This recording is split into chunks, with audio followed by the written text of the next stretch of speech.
Hello, my name is Kuang. Welcome to cyberNet channel. This video will show you how to fix the error opening adapter in Wireshark.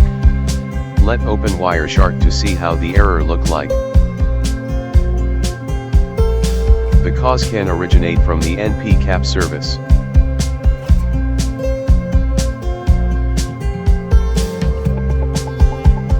Open a command prompt and issue the command net start npcap to enable the service.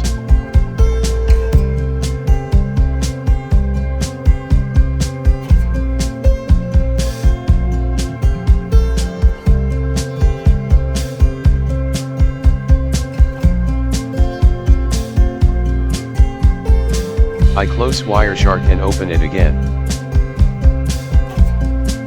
Now we don't see the error anymore, and Wireshark shows additional interfaces such as Wi-Fi. Let's click on the item adapter for loopback capture to see how Wireshark capture traffic.